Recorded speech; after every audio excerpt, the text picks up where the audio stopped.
A chicken started it. One scrawny, half-feathered hen who couldn't respect a property line, and two stubborn people who couldn't respect their own hearts. Wyatt Mercer had survived blizzards, drought, and a cattle stampede that nearly took his leg. He'd built his ranch with raw hands and bad years, and never once asked for help. But nothing. Not the worst Montana winter, not a collapsed fence in mud season. Nothing undid him quite like his neighbor. The woman next door with the loose chickens and the sharper tongue. If you've ever loved someone you refuse to admit you loved, stay with me. Like this video and drop your city in the comments. I want to see how far this story travels. The first time Wyatt Mercer noticed Clara Bennett's chicken on his property, he didn't say anything. He was out early, before the sun had fully committed to the day, checking the east fence line where the posts had started leaning after a wet spring. The ground there held water longer than anywhere else on the Mercer land, and the cedar posts had a habit of slowly tilting like old men nodding off, until one morning you'd wake up and the whole line had gone sideways. He'd been meaning to reset them since April. It was now late May. He spotted the hen near the creek bank, scratching at the soft mud with the single-minded dedication of something that had never worried about property rights in its life. It was a strange-looking bird, mostly brown, but with a white streak across its back that made it look like something had spilled on it. It didn't look up when he walked closer. It kept scratching. Wyatt watched it for a moment. Then he picked up his fence tool and got back to work. That evening, he saw Clara on her side of the fence, shaking a coffee can full of feed and calling out in that particular tone people reserved for livestock and small children. "Ruthie, come on, Ruthie!" Wyatt leaned on a post. "Bird's got better sense than you think." She found a good creek bank. Clara Bennett turned. She was a compact woman. Not small exactly, but efficient. The kind of person whose movements didn't waste anything. She'd moved onto the neighboring Homestead 8 months ago, after old Thomas Aldridge finally gave up on the land and sold it off cheap. The property had been neglected for years, weeds everywhere, roof on the barn half rotted through, fences in worse shape than Wyatt's. He'd expected whoever bought it to last one winter, maybe two. Claire had fixed the barn roof in October, by herself, in a cold rain. She looked at him now with the expression she already seemed to have perfected for their interactions, tolerant but not quite patient. "Her name is Ruthie." "I know what you told me." "Then why didn't you just say so instead of saying bird?" "Because she was on my property." Clara shook the can again. The hen finally looked up from the creek bed, considered the situation, and wandered back through the gap in the fence with the unhurried dignity of something that knew it wasn't truly in trouble. Clara caught it up and tucked it under her arm with the casual ease of someone who'd done it 1,000 times. "She won't come back," Clara said. "She was here this morning too," Wyatt said. Clara glanced at him. "You could have mentioned that." "I'm mentioning it now."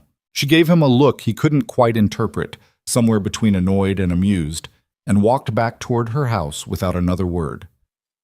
Wyatt watched her go, then went inside and heated up leftover beans for dinner and didn't think about it again. That was what he told himself, anyway. The following week, Ruthie was back. This time she'd gotten further, all the way to the water trough near the cattle pen, where she was pecking at the algae growing along the edge. 3 of Wyatt's cows were watching her with the slow, bewildered attention of animals that had never seen anything so bold. When Wyatt came out of the barn and found her there, he stopped, looked at the hen, looked at the cows. "How?" he said to no one. He caught the hen, which was harder than it should have been, considering it was one animal and he was a grown man, and carried it to Clara's gate. He knocked. Clara answered with flour on her hands and a dish towel over her shoulder, which meant he'd interrupted her in the middle of something. "Your chicken," he said, holding the hen out. Clara blinked at it. Where was she? "My water trough." "Your water trough is 40 yards from the fence line." "I'm aware. She's never gone that far before." "She seems motivated."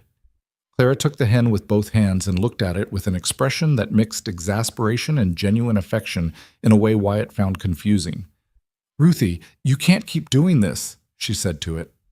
The chicken made no response. "She's going to keep doing this," Wyatt said. "She's not. I'll fix the gap in the fence." "I'd appreciate that." She looked up at him. "I said I'd fix it. You said you'd fix it last week. A pause. The flour on her hands was drying already. I had other things to do. Clara, it's one fence post. She set the chicken down, and it immediately walked off toward the garden. I'll handle it by Friday, she said, in the tone of someone closing a discussion, and closed her door. The fence post was fixed by Thursday. He'd give her that. He noticed it when he rode the line that morning. Fresh cedar, tamped solid, the wire pulled tight and stapled neat. She'd done clean work. Better than he'd expected. He almost said something when he saw her that afternoon, but the moment passed, and then it seemed strange to bring it up, so he didn't. The fence held for 11 days.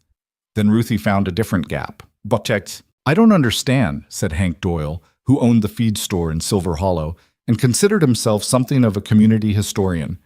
How one chicken keeps finding new holes in a fence that both of them are supposedly maintaining.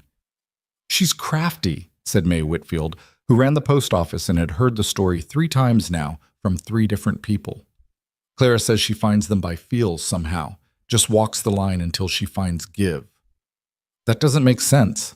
Chickens don't make sense, Hank. This conversation, or variations of it, became a regular feature of life in Silver Hollow that summer. The small town, 200 souls in the valley itself, more if you counted the outlying ranches and homesteads, ran on shared weather, shared worry, and shared story, and the ongoing saga of the Mercer-Bennett fence had become the summer's primary entertainment. It wasn't that the disputes were dramatic. It was that they were relentless and specific, and conducted by 2 people who could argue the exact same point from opposite ends without either of them giving an inch. You've got cattle grazing up to my fence line, Clara said one afternoon in June, leaning over the very fence they'd argued about 3 times already. They're eating the grass on my side through the wire. Wyatt didn't look up from the cinch he was working on. Your side extends to the fence post, not to my cattle's mouths. They're reaching through. Then plant something they don't like right along the line. I already planted winter rye there. Well, he checked the cinch buckle. Problem solved. They ate the winter rye. He did look up then, and for just a moment there was something in his face that might have been amusement if you caught it at the right angle. Cows, he said, with a weight that seemed to encompass the whole frustrating species. Clara pressed her lips together. You could move them to the west pasture. West pasture is being rested. Then you could... Clara. He stood up, tucking the cinch under his arm. My cattle are on my land. I'll talk to you when they're not. He walked back to the barn, and Clara stood at the fence for a moment staring after him, and then turned around and walked back to her own house with the brisk, controlled stride of someone who was not going to say the next thing that came to mind. Later, she told Mae at the post office. He does that thing where he ends the conversation before you finish talking, like he decides when things are done. Mae sorted envelopes without looking up. Does that bother you? Of course it bothers me. More than other things bother you, or just the regular amount? Clara gave her a look. What is that supposed to mean? It means you talk about him more than you talk about anyone else in this valley, because he creates more problems than anyone else in this valley. Mae finally looked up, the mild, patient expression of someone with no interest in arguing. Of course, she said.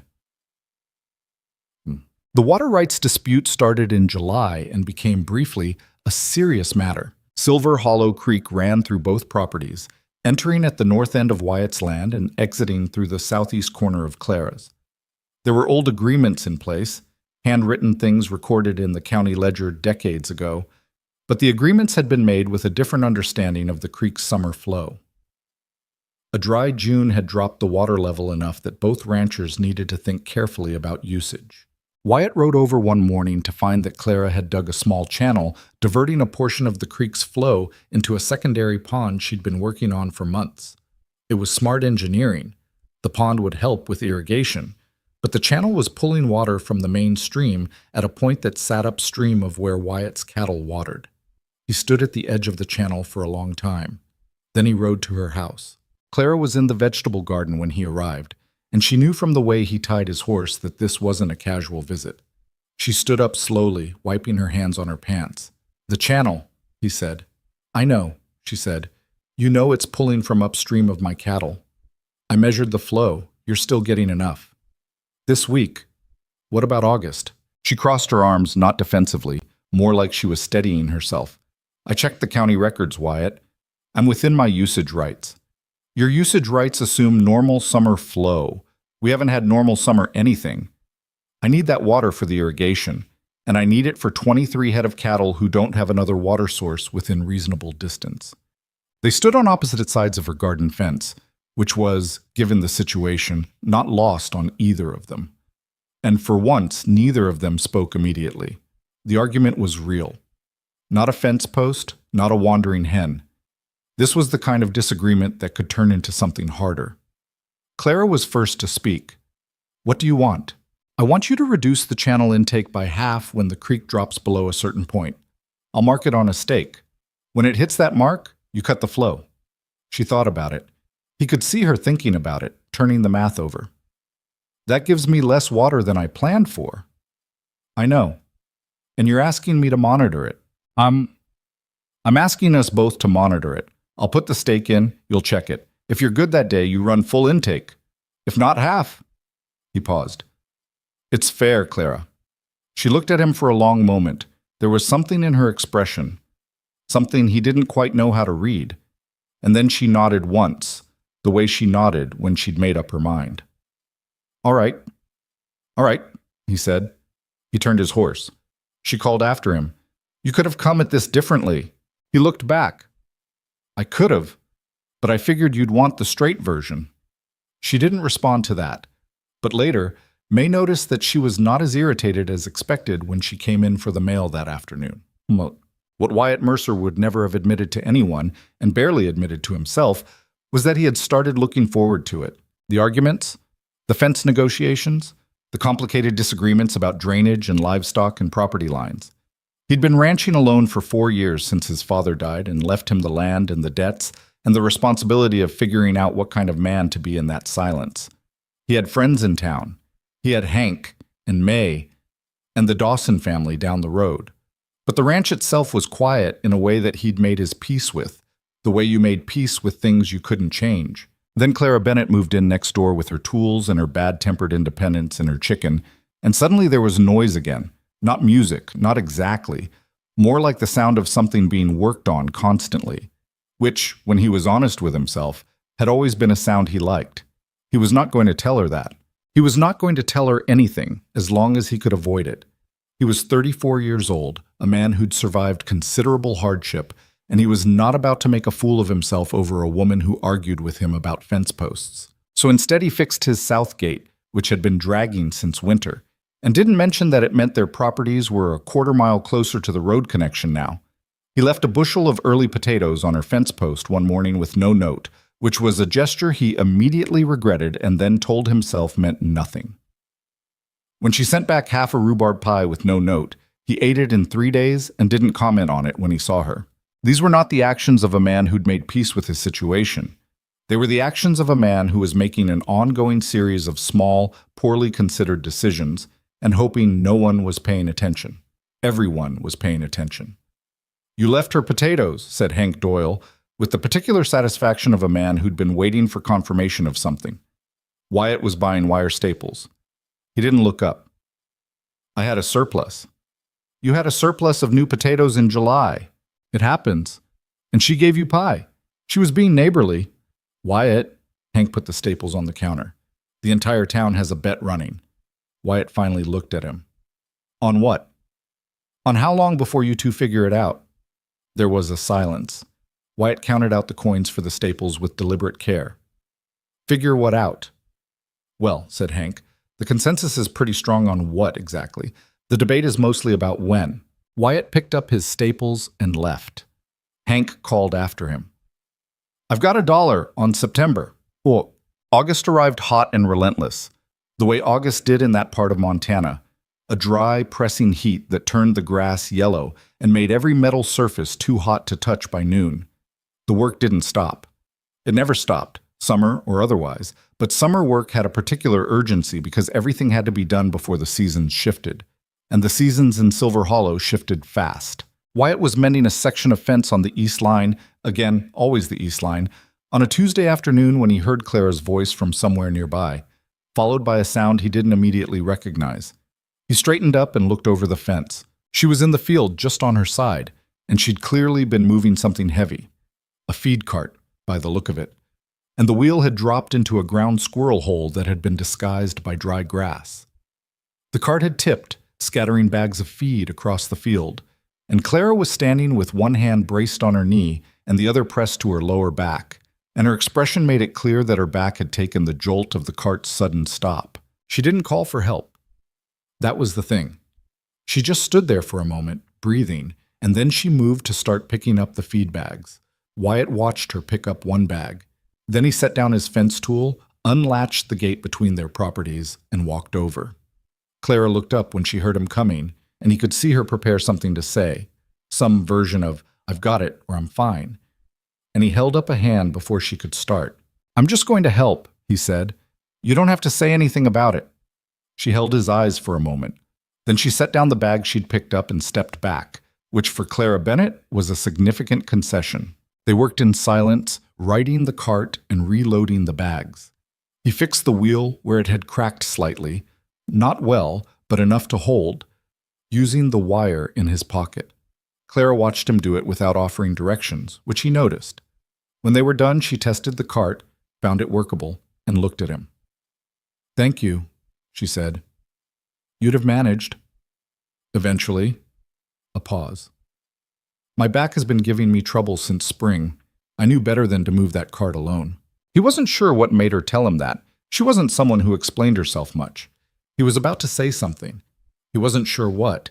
But the moment passed the way moments did, and he just nodded and walked back to the gate and latched it behind him. He picked up his fence tool and stood there for a second before he started working again. She'd trusted him with something small. He wasn't sure why that felt like something larger. The first real laugh happened in September. Wyatt had a heifer that had gotten loose from the south pasture. Not for the first time. The south pasture gate had a latch that froze in cold weather and then warped during the heat, and he'd been meaning to replace it since the spring. And the heifer had wandered northeast with the single-minded purposefulness of cattle who'd made a decision. He tracked her for 40 minutes across his own land before realizing she'd slipped through the fence near the creek. He found the heifer in Clara's yard.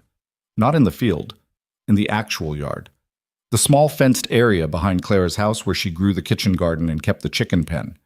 The heifer was standing among the winter squash with the serene, unconcerned expression of something that had found exactly where it wanted to be, and Ruthie the chicken was watching it from the top of the fence post with what appeared to be professional interest. Clara was standing on her back porch with a cup of coffee, watching all of this. Wyatt came through the gate, took in the scene, and stood for a moment. "How long?" he said. "About 10 minutes, Clara said. "She's been very polite. She only stepped on 2 squash." "I'll replace the squash." "You'll never find this variety at the feed store." He looked at her. "Then I'll plant the seed in the spring." "You don't know how to grow winter squash." "I'll learn." Clara looked at him over her coffee cup, and something shifted in her expression, something he caught for just a second before it went back to neutral. "You'd actually do that?" It wasn't a question. He went to get the heifer. Getting the heifer out of a kitchen garden was not a graceful process. The animal was not large enough to be genuinely dangerous, but was heavy enough to be awkward, and she'd decided at some point that the squash patch was, in fact, exactly where she needed to be, and that leaving was not in her interest. Wyatt had her mostly out through the garden gate when she turned suddenly.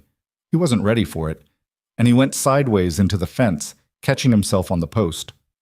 Clara laughed. Not a polite, restrained, almost a laugh.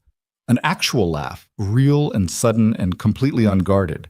The kind that happens before you remember you're supposed to maintain some dignity. She caught it quickly, pressing her hand over her mouth, but it was already out.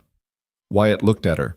He was half covered in mud from the garden bed, holding onto a heifer with one hand and a fence post with the other, and Clara was laughing on her porch. Something happened in his chest that he chose not to examine. "Glad someone's enjoying this," he said. She was still pressing her hand to her mouth, but her eyes were bright. "I'm sorry," she said. I'm not laughing at you. You're laughing at something. I'm laughing at the general situation." He finally got the heifer moving in the right direction and walked her out through the gate, latching it behind him. He stopped on the outside and looked back at Clara, who had lowered her hand and was watching him with that expression, The one he still couldn't read, the one that was somewhere between complicated and something else. "The squash," he said. "I'll let you know if they're a lost cause," she said. He led the heifer home. He was halfway across the creek before he realized he was smiling, and he made himself stop, which didn't entirely work. Eason. October came in cold and quiet. The aspens on the ridge turned gold and then let go, and the valley settled into the serious work of preparing for winter. Wyatt drove extra fence posts into the soft ground before it froze. Clara stacked firewood and patched the last gaps in her barn with boards he'd offered from a lumber pile he had no other use for. Not a gift, he'd said, a trade. She could repay him in labor when he needed it come spring. She'd agreed to that without argument, which had surprised him. They had a system now, without having talked about it. If one of them was visibly overloaded, the other would show up and help without making it an occasion. No announcements, no negotiations. He'd found her once at 9 in the evening trying to move hay bales in the dark before rain came, and he'd just parked his wagon next to hers and started moving bales until they were done. She'd shown up at his place twice during a fence emergency with tools he didn't know she had, and the practical competence of someone who'd learned by doing rather than by being taught.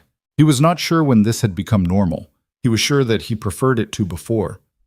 "You're not as unbearable as I expected," Clara told him one afternoon, with the particular tone she used for things that were slightly more honest than she'd planned. "What did you expect?" he asked. She thought about it. Territorial, resentful.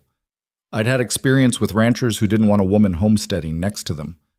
I don't have an opinion on who homesteads next to me. I know that now." He looked at her sideways. "What do you have an opinion on? About me, I mean." She considered the question with more seriousness than he'd expected. "You're more careful than you look. You think before you say things, mostly." A pause. "You hold back more than you should." That landed somewhere he didn't want it to land. He looked away at the fence line. "What makes you say that?" "Because you knew I hurt my back in the spring and you never asked how it was." He hadn't said anything about that. He hadn't wanted to embarrass her by making it obvious he'd been paying attention. "How is it?" he asked. Clara almost smiled. "Better," she said. The aspen leaves blew across the fence between them, orange and gold, and neither of them said anything for a while. He thought, standing there, that it might be the longest he'd ever spent in anyone's company without needing to fill the silence. That meant something. He wasn't ready yet to work out what. The harvest celebration was 3 weeks away, and everything was about to change in a way that Wyatt Mercer had absolutely not prepared for. The harvest celebration was held the third Saturday of October, as it had been every year in Silver Hollow for as long as anyone could remember. The Dawson family opened their largest barn. It was always the Dawsons, because they had the most space, and Martha Dawson was the kind of woman who couldn't watch someone else organize a thing without wanting to do it better herself. And by mid-afternoon, the whole valley had shown up with food and fiddles and the specific energy of people who'd spent months working too hard and needed one evening of not doing that. Wyatt arrived later than he'd meant to. He'd been settling the cattle into the winter pasture rotation, and the work had run long, the way it always did when you tried to finish before dark. He'd changed his shirt, which felt like enough effort, and ridden over in the last of the autumn light with the vague, uncommitted feeling of a man who wasn't sure why he'd come, except that not coming would have been noticed. He spotted Clara almost immediately. That wasn't unusual. He'd gotten in the habit of locating her when they were in the same space. A kind of background tracking, like knowing where a gate was so you didn't run into it in the dark.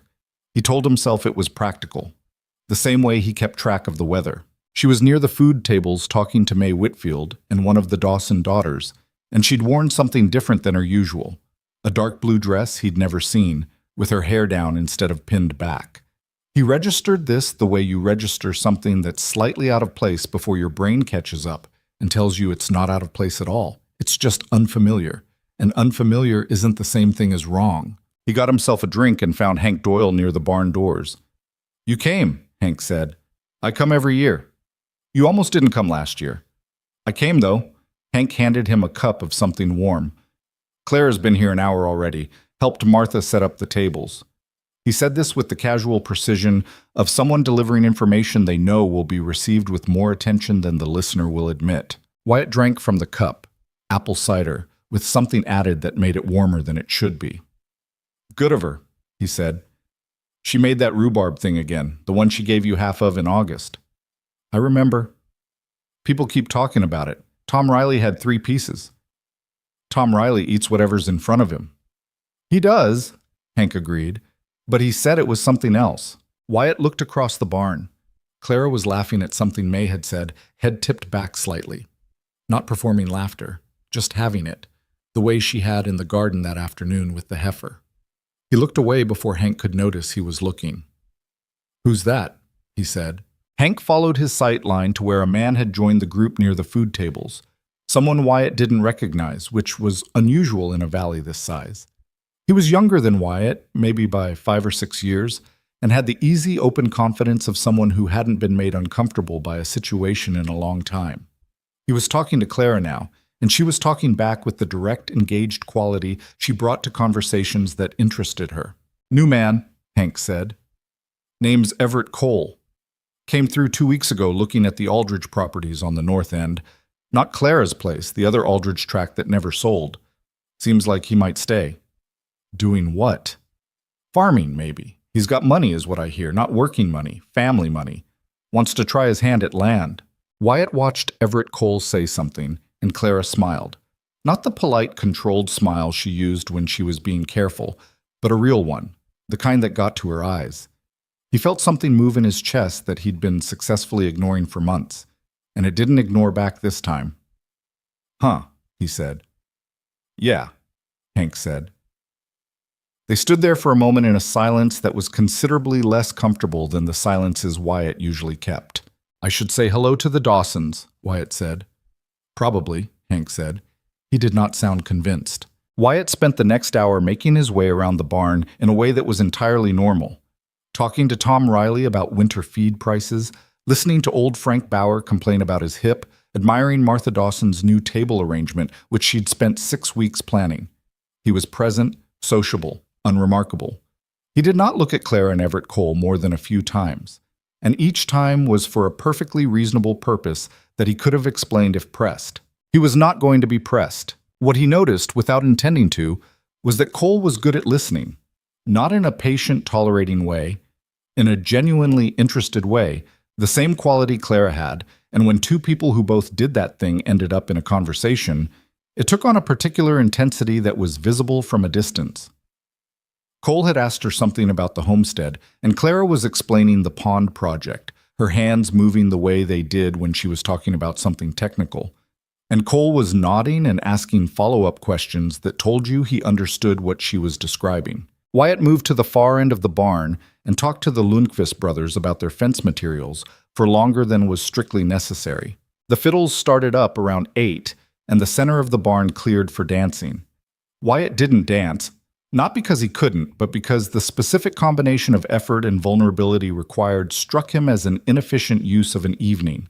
He leaned against the barn wall with his cider and watched the Dawson grandchildren run between adult legs and thought about the winter pasture rotation and whether the east fence would hold. He was thinking very hard about the east fence when he saw Everett Cole cross the barn toward Clara and offer his hand. She looked at it for a second. He said something. She said something back. A question, by the shape of it. He answered. And then she took his hand and they moved to the dance floor, and the fiddles went into something fast and bright, and that was that. Wyatt set down his cup. He told himself the thing he was feeling was nothing. Proximity. The particular distortion that happened when you spent enough time in close quarters with someone.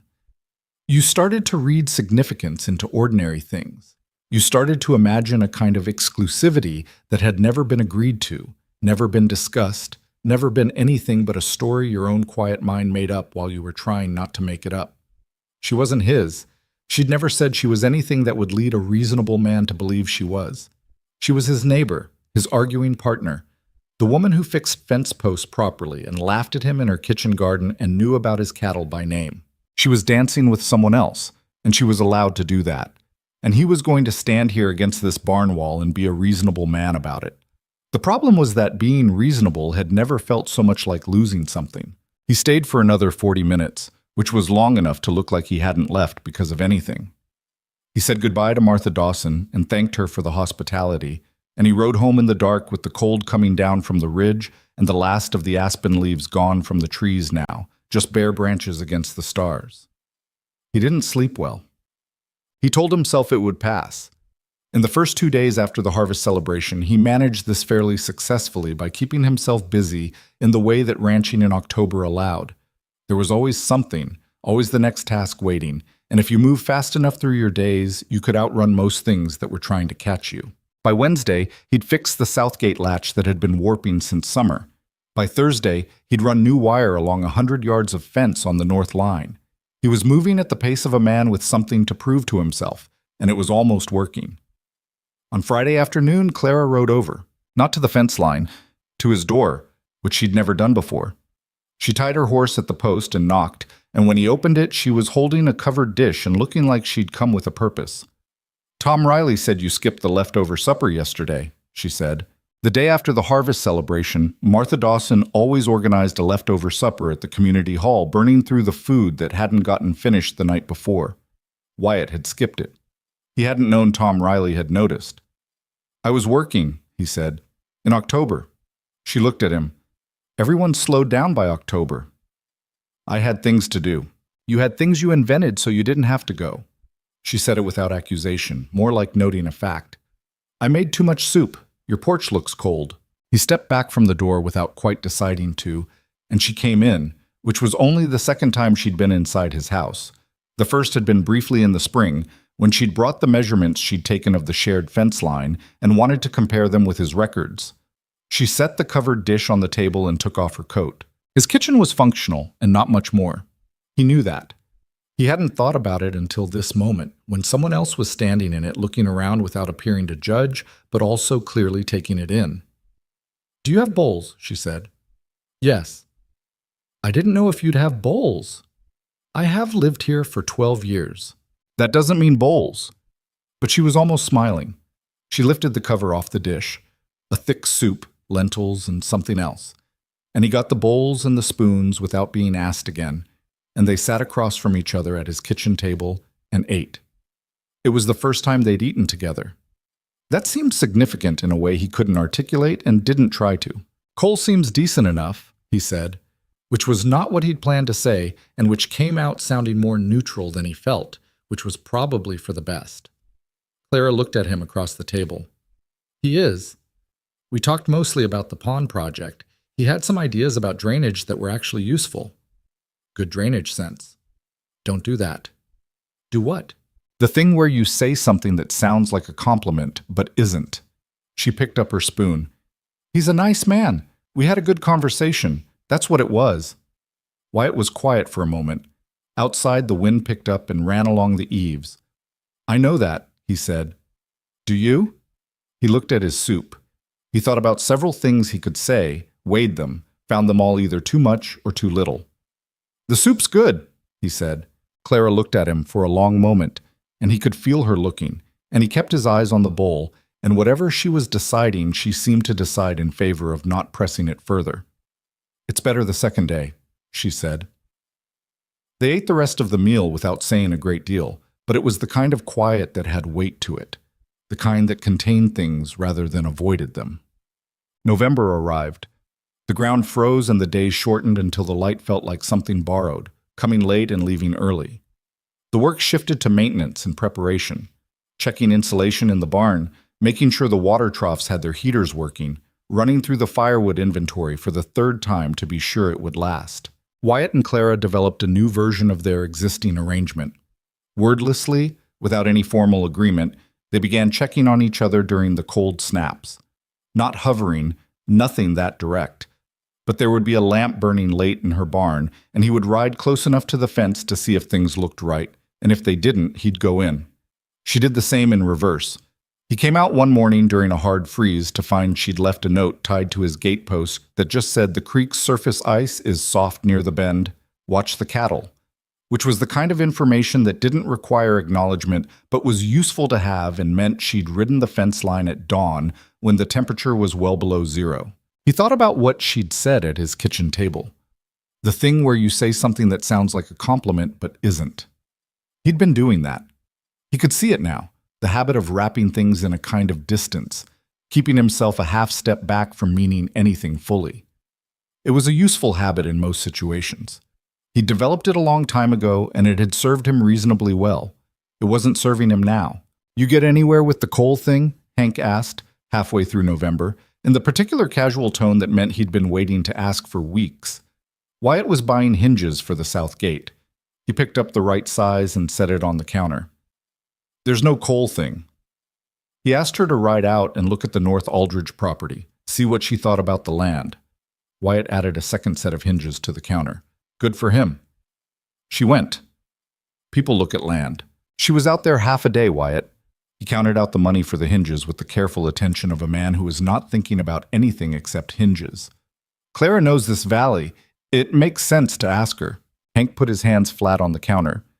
"At some point," he said, with the tone of a man who'd been patient longer than he'd intended to be, "you're going to have to decide whether you're going to do something or not do something. Waiting is doing something too. It's just doing the wrong thing slower." Wyatt picked up his bag of hinges. "Stay out of it, Hank." "I am out of it. I'm just telling you what everybody else is already saying." Wyatt left. He drove home in the wagon with the hinges on the seat beside him and the late afternoon sky going gray and violet over the ridge, and he thought about Hank's words with the specific discomfort of hearing something true said plainly. He pulled into his yard and sat in the wagon for a minute without getting down. Waiting was doing something. He knew that.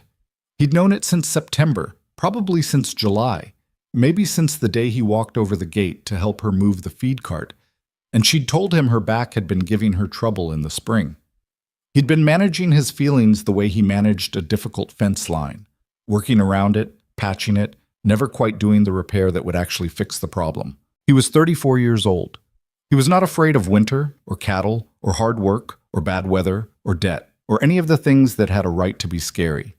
He was, apparently, afraid of Clara Bennett knowing what he felt and making a decision about it. Because at least right now the situation was uncertain, and uncertainty had the quality of still being possible. And if he said the thing out loud and she wasn't interested, then possible became finished, and he wasn't ready to live with that. He got down from the wagon, took the hinges inside, and put them on the workbench, and didn't touch them for 3 days. The second time Everett Cole showed up, it wasn't at a dance. It was a Tuesday morning, and Wyatt was riding his south fence line. Having fixed the gate, he was now dealing with a section of wire that had pulled loose from the posts after a hard freeze and thaw, when he looked up and saw Cole's horse tied at Clara's gate. Cole himself was somewhere inside or around the house. Wyatt didn't see him. He sat on his horse for a moment. Then he got off and fixed the wire, one post at a time, all the way down the section that needed doing. It took about an hour. The cold was sitting in his fingers by the end of it, and he flexed them against the fence tool. He didn't look at Clara's gate the whole time. He was getting back on his horse when he heard her voice carrying across in the cold air. The clear quality sound had in freezing weather, traveling further than it should. She was at the gate with Cole, saying something about the drainage calculations for the north property. Cole said something back, a question. She answered. She had the detailed, slightly impatient tone she used when she was explaining something she'd already worked out and wanted the other person to catch up. He'd heard her use that tone on him. He'd always found it more interesting than aggravating, which probably said something about him he'd never examined. He rode home. He ate dinner. He checked the cattle and added hay to the east pasture and told himself he was fine. He was not especially fine. But he'd been not especially fine for a while now and had kept everything functioning regardless, so there was no reason to think that would change. What changed was Clara.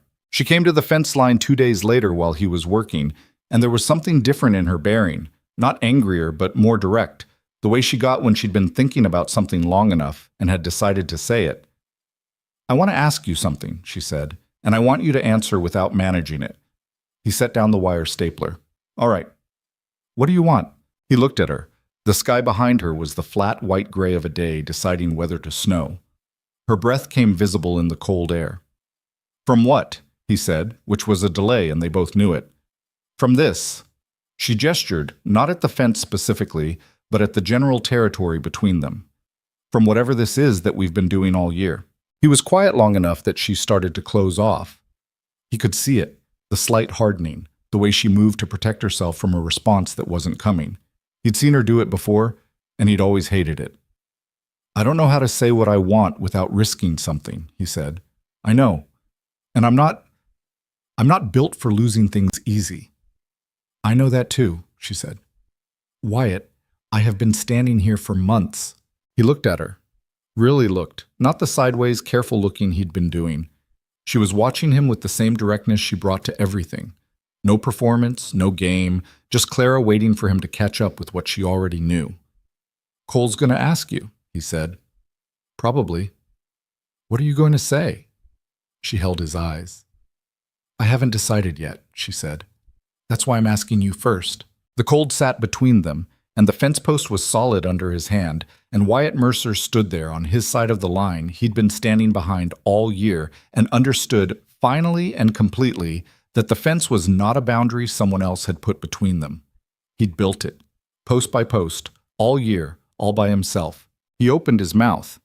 And then his heifer, the same one from the garden, because she'd gotten loose again from the south pasture because he still hadn't completely solved the gate problem, came crashing through the brush to his left and ran directly into the fence between them with a sound like a very small catastrophe. Clara blinked.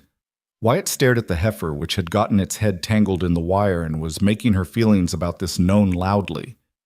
Of course, Clara said. He went to deal with the heifer. It took 7 minutes and a considerable amount of patience, and when he finally got the animal free and turned around, Clara was still there, arms crossed, watching him with an expression that contained several things at once: the current absurdity, something softer underneath it, and the patience of a woman who'd decided, somewhere along the way, that this particular man was worth waiting for even when his livestock were actively working against him. You were saying, she said. I was, he said. The snow started then, small and indecisive, the first real snow of the season drifting down out of that flat gray sky and settling on the fence wire and on Clara's shoulders and on the ground between them. He had more to say. He knew that. He wasn't ready yet to say all of it. He was still figuring out the shape of it, the honest version of it, the one that didn't manage itself into something safe and small. But she was still there, in the snow, waiting. And that, for now, was something. He didn't say it that day. The snow kept coming, light and indecisive, and the heifer was standing behind him still breathing hard from her ordeal with the fence wire, and the moment had the particular fragile quality of something that could go either way. He'd opened his mouth, and then the words had simply not arrived in the order he needed them, and Clara had watched him with that patience that was running thinner than it used to, and finally she'd said quietly, It's all right, go get her settled. And he'd walked the heifer back to the south pasture with the feeling of a man who'd dropped something important and heard it land but hadn't gone back to pick it up. He fixed the south gate that evening. Finally, properly. Replaced the warped latch with a new one, reset the post that had been leaning since August, ran new wire along the bottom where the heifer had been pushing through. He worked until he couldn't see his hands in the dark, and then he went inside and sat at the kitchen table for a long time without eating anything. He told her he didn't know how to say what he wanted without risking something. That was true. It was also, as he sat there in the dark kitchen with the wind moving along the roof, a statement that explained nothing and resolved nothing and was, at its core, a way of making his own fear sound reasonable. He dressed it up in honest language, and it was still just fear. That kept him awake most of the night. The snow settled into a proper early winter by the following week. Not a blizzard, just a steady, reliable cold that packed the ground and made the mornings blue and sharp. The valley went quiet in the way it did when the season turned serious. People stayed close to their own fires, got their work done, conserved. Wyatt saw Clara twice from a distance that week, once riding her fence line, once splitting wood in her yard. And both times she didn't look toward his property, which could have meant anything and which he spent too much time thinking about. He didn't ride to the fence. He told himself he was waiting for the right moment, which was the same thing as waiting, dressed up. On Thursday, May Whitfield stopped him outside the feed store. She's been quiet, May said, without preamble, because May had reached an age where she'd decided preambles were a waste of everyone's time. Wyatt knew who she meant. It's winter. Everyone's quiet. Clara's quiet the way people get quiet when they've made up their mind about something. May pulled her coat closed against the wind. I don't know what you said to her or didn't say, but I thought you should know that. May, I'm not interfering, I'm informing. She looked at him with the particular directness of a woman who'd watched too many people hesitate their way into regret. There's a difference. She went inside. Wyatt stood on the cold street for a moment, then followed her in to buy the wire staples he'd come for, and went home and thought about the word deciding. Clara had said she hadn't decided yet about Cole. That was 2 weeks ago. Winter had a way of making decisions for people, not by force, but by removal of distraction. When the work slowed and the days shortened and you were left with the longer hours of your own company, you figured out what you actually thought about things. He knew that from experience. He'd figured out several hard truths about himself over winter evenings that he'd successfully avoided in summer. He thought about her riding to look at the North Aldridge property with Cole. Half a day. Her drainage calculations. The way she'd explained things to him with that detailed, slightly impatient tone. He thought about her at the fence in the snow, saying, "I have been standing here for months." He got his coat. He rode to her gate in the blue November dark, tied his horse, and knocked. She answered quickly, which either meant she'd been awake or she'd heard him coming down the road. She was in her work clothes still, a lamp burning on the table behind her, and she looked at him with an expression that was careful in a way her expressions didn't usually have to be. "I need to say something," he said. She opened the door wider. He came in and stood in her kitchen, which was warmer than his and smelled like wood smoke and something she'd cooked earlier, and he took his hat off and held it and said, "I've been managing you." She leaned against the counter, said nothing. Every time it got close to something real, I found a way to step back from it. Made it about the fence, or the cattle, or the water rights. Kept it in a territory I knew how to handle. He turned the hat in his hands. "I'm telling you that because you asked me not to manage things. And I did it anyway, and you should know I did it." Claire was quiet for a moment. The lamp shifted on the table. "Why are you telling me now?" she asked. "Because you said you were deciding something, and I wanted to be in that. Even if you decide against me, I wanted to have said the thing before you did."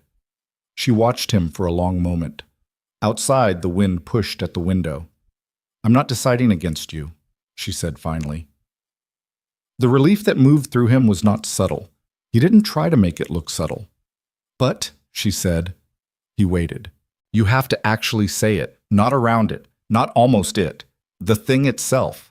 She crossed her arms, not closed off, just holding herself steady. "I've been standing here, Wyatt. I've been very patient, but I need to hear you say the actual thing." He'd known this was coming. He'd been dreading it, not because he didn't have the words, but because he'd spent so long not saying them that they felt enormous now, the way water felt enormous when it finally came through a dam. He was not a man who was comfortable with enormous. "I love you," he said. "I've been in love with you since probably that afternoon with the feed cart, and I've been handling it badly since then, and I'm sorry for the time I wasted being careful about something that didn't need to be careful." The kitchen was very quiet. Clara looked at him with an expression he'd never seen on her before, not guarded, not careful, just open in a way she usually kept protected. Her eyes were bright. "That took you long enough," she said. "I know. The feed cart was July." "I know. It's November." "I'm aware, Clara." She uncrossed her arms.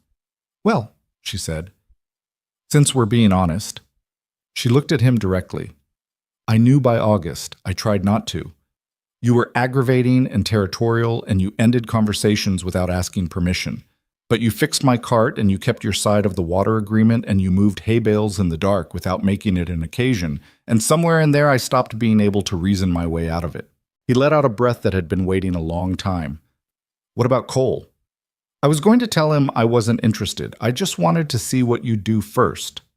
She paused. "That was not entirely fair of me." "No.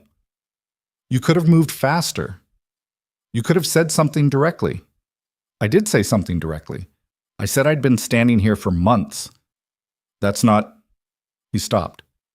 "That's actually fairly direct." "Yes, it is." He stood there in her kitchen with his hat in his hands and felt the very strange feeling of something settling, like a fence post going into solid ground after you've been tamping it in bad soil for months. Not clean, not dramatic, just finally right. "So," he said. "So," she said. Neither of them quite knew what to do with the next moment, which was, he thought, entirely reasonable for two people who'd been arguing over fence lines for 6 months and had just rearranged the entire territory. What followed was not a clean romantic beginning. He hadn't expected it to be, and he would have been disappointed if it was, because clean romantic beginnings happen to people in stories, and they were in Silver Hollow, Montana, in early winter, which was nobody's idea of a story setting. What happened was, he came for dinner on Sunday, and they talked until late, and when he left, he was at the gate before he turned back and said he'd like to do this again, and she said she was aware of that, and he laughed, actually laughed, and went home. He came back Tuesday and Thursday. He didn't always stay for dinner. Sometimes he came in the afternoon and they walked the fence line together the way they had before, except that the things they talked about were different now, or the same things but with a different layer under them. The layer that had always been there, but that they were no longer pretending wasn't. She was not easy. He hadn't expected easy. She had opinions about everything, delivered without softening, and she was right often enough that disagreeing with her required real effort. She'd been independent long enough that asking for help didn't come naturally, and there were mornings when he could see her fighting the old instinct to manage everything alone before accepting that he was there and could carry some of it. He was not easy either. He knew that. He still ended conversations before they were finished sometimes. Not with her. He was working on it with her, but in general. And he had the rancher's habit of assuming his way of doing things was the most practical way, which was true roughly 60% of the time, and the other 40% made her look at him with a particular expression he'd come to privately call her correction face.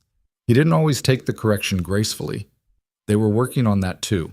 "You do this thing," she said one evening, washing up after dinner while he dried, "where you agree with me and then you do the thing you were going to do anyway." "I don't do that." She handed him a bowl. "Last week, the East Pasture rotation." "I had reasons." "You said I was right."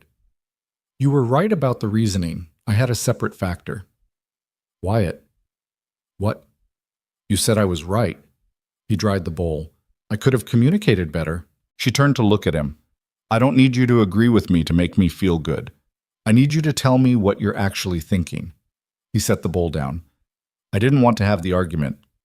"Well," she handed him another dish. "We're having it anyway. Might as well have it honestly." This was, he found, one of the things he liked most about her, the specificity of her complaints. She didn't say "you never talk to me" or "you don't care what I think." She said "you agreed with me and then did the thing you were going to do anyway," which was precise and accurate and gave him something real to work with. He could work with real. He started telling her the separate factors. She started pushing back on them. He pushed back on her pushing back. They stood in her kitchen arguing about pasture rotation and drainage timing and the weight of the east fence posts for 40 minutes, and then she put the last dish away and he said, "You might be right about the drainage." And she said, "I know." And he laughed again, and she smiled, and that was how it went. So, December settled in hard. The days were brief and the cold was serious, and the work was the particular winter work of keeping things alive rather than building anything new. Wyatt had his cattle to manage, and his fence to monitor, and his firewood to burn through in quantities that always surprised him, no matter how many cords he stacked in October. He and Clara had told no one, officially, about the change between them. They hadn't discussed not telling people. They simply hadn't made an announcement, and the difference was subtle but felt important. This was not a thing to be announced. It was a thing that was happening. An announcement seemed to belong to a world where you were performing something rather than just living it. Silver Hollow figured it out anyway. "Hank told Martha," May said, when Clara came in for the mail, "that he saw Wyatt's horse at your gate 4 times in 2 weeks. Clara took her mail. "Hank should worry about his own horses." "He's not worried. He's delighted. He had $1 on September, apparently." "He lost it, then." May smiled the smile of someone who had known this was coming since July. "Well," she said, "he seems happy enough to lose it." Clara tucked the mail under her arm. She was quiet for a moment, the way she got when she was deciding whether to say something. "He came over last night and fixed the lamp bracket in my kitchen, the one that's been loose since spring." May said nothing. She knew when to say nothing. "I didn't ask him to," Clara said. "He just saw it and fixed it. Some men are like that." "I know." She looked at the mail without really looking at it. "I'm not used to it." "You'll get used to it." Clara looked up. "I'm not sure I want to get too used to it. Seems like a good thing to keep noticing." May considered that. That, she said, might be the wisest thing I've heard all month. It was the lamp bracket that broke something open in Clara that she'd been keeping well managed. She'd grown up watching her mother do everything alone. Not by choice, but by necessity, after Clara's father left when she was 9, and the world rearranged itself into a shape that required her mother to be capable of everything at once. Her mother had been capable. She'd been impressive, in fact, in the way that people who have no option but to be impressive sometimes were. But she'd also been tired, always, in a way that sat in her shoulders and showed up in quiet moments when she thought no one was looking. Clara had learned from that. She'd learned competence and self-reliance, and the particular satisfaction of solving your own problems without needing to explain them to anyone. She'd also learned, somewhat against her will, to read the absence of help as the natural state of things, and the presence of it as temporary, contingent, likely to end. Wyatt fixing the lamp bracket without being asked, not making it an occasion, not expecting thanks, just seeing a thing that needed doing and doing it, had unsettled her in a way she hadn't anticipated. Not badly. Just in the way that something you'd built a wall against will unsettle you when it gets through. She thought about this while she was mending harness leather on a cold December afternoon, sitting near the stove with the lamplight steady overhead, the bracket straight and solid in the ceiling. She thought about how many times over the past months she'd caught herself surprised by him, by the way he showed up and stayed, by the consistency of it, which was different from the drama of grand gestures and harder, actually, to dismiss. She was not someone who trusted easily. She knew that about herself. She'd been told it once as a criticism by a man who wanted her to be otherwise, and she'd considered it afterward and decided it was not actually a flaw, but a reasonable response to evidence. You trusted people who showed you something worth trusting. You didn't trust people simply because they asked for it. Wyatt Mercer had never asked her to trust him. He just kept showing up in the cold and moving hay bales and fixing things, and arguing with her honestly, and come to her door in November and said, "I've been managing you," which was the kind of self-aware, uncomfortable admission that people who didn't mean it generally didn't make. She set down the harness leather and looked at the ceiling. She had some things to say to him, too. Things she'd been managing in her own way, the parts of her history that explained some of her sharper edges, the reasons she'd built the homestead alone instead of finding a different kind of life. The specific things she was afraid of that had nothing to do with fences or water rights. She hadn't said them yet. She thought she probably should. She came to his place on a Saturday, which was the first time she'd done that. She'd always let him come to her, which in retrospect she recognized as another version of the same careful management she'd accused him of, keeping some control over the territory by making it always his choice to move. He was in the barn when she arrived, doing something with a bridle that involved pliers and a patience that looked strained. He looked up when she came in. "I need to tell you something," she said, "and I need you to not respond to it immediately. Just let me say it." He set down the pliers. All right. She'd thought about how to do this and then decided not to think about how to do it. Just do it the way she did most things, straight through, without working up to it. "My father left when I was 9. My mother raised me and my brother alone, and she was competent and good at it, and also worn to nothing, most of the time, in a way she tried not to show. I grew up thinking that was the natural order of things, that you managed on your own or you didn't manage, that needing help was a kind of weakness." Wyatt was very still. He wasn't performing stillness, he just wasn't moving. "I built this homestead alone on purpose," she said, "not because I had to. Because I wanted to know I could, because the idea of depending on someone who might leave felt like a worse risk than the hard work." She looked at him directly. "And then you came over that night in November and said you'd been managing me and you were sorry about it. And I realized I'd been doing the same thing. I've been managing the distance between us the whole time. I just did it differently than you did." The barn was quiet except for the wind outside. "I'm not good at this," she said. "I want to be. I'm working on it. But I need you to know that when I step back sometimes, or when I don't ask for things I need, it's not about you. It's a habit I'm trying to break." Wyatt was quiet for a moment. Then, "Your mother, is she still living?" Clara blinked. Of all the things she'd expected him to respond with. "Yes. She's in Oregon. We write." "Is she all right?" "The tired you described. She's better. My brother's near her now." He nodded. He picked up the bridle again, turned it in his hands. My father was here until he wasn't able to be anymore, he said, not looking at her. Not leaving by choice. Sickness. 3 years of it before it finished. He turned the burning to do everything alone because he couldn't, and I told myself that was practical. I didn't notice until after that I'd made a whole life out of practical and lost most of the other parts. She looked at him. I'm not easy to know, he said. I know that. I shut things down before they can get too far in. That's not going to disappear. He finally looked up. But I'll tell you when I'm doing it. That's what I can offer. I'll tell you when I'm managing instead of meaning it. She crossed the barn and stood near him, close enough that she could see the cold reddened edges of his ears and the particular expression he wore when he was being entirely honest and hating the exposure of it. That's enough, she said. It might not always feel like enough. Then I'll tell you that too. He looked at her for a long moment. Then he set down the bridle and reached out and tucked a loose strand of her hair back from her face, carefully, like he wasn't entirely sure he was allowed to. She let him. She leaned into his hand just slightly. Not enough to make an occasion of it, just enough for him to feel it.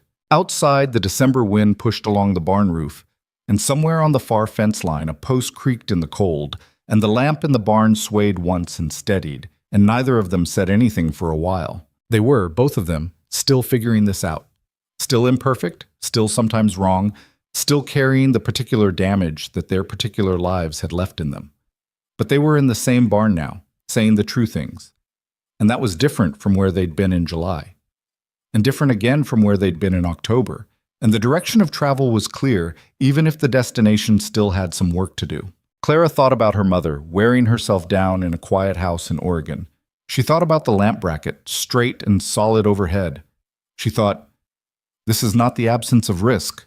This is just a different kind of risk, and maybe a better one. Outside, the Montana winter settled deeper into the valley, cold and patient, and indifferent to the small human business of two people learning to stand in the same place without flinching. January in Silver Hollow was not romantic. It was gray and bone cold, and the kind of long that made people question decisions they'd made in warmer months when everything seemed more possible. The days ran together in a flat, white sameness, broken only by work and weather, and the specific small events that gave a valley its rhythm. A calf born early, a fence post heaved up by frost, a wagon wheel cracked on frozen road. Wyatt and Clara moved through that January the way they moved through most things, imperfectly, with friction, but in the same direction. He came over 4 or 5 evenings a week, not always for long, sometimes just an hour, sometimes until the fire burned low and neither of them had noticed the time. They ate together more often than not, which meant they cooked together more often than not, which produced its own category of minor disagreements. Clara had opinions about how long beans needed to cook. Wyatt had opinions about salt. They had reached an uneasy détente on both issues that satisfied neither of them, but that they had each privately decided was better than eating alone.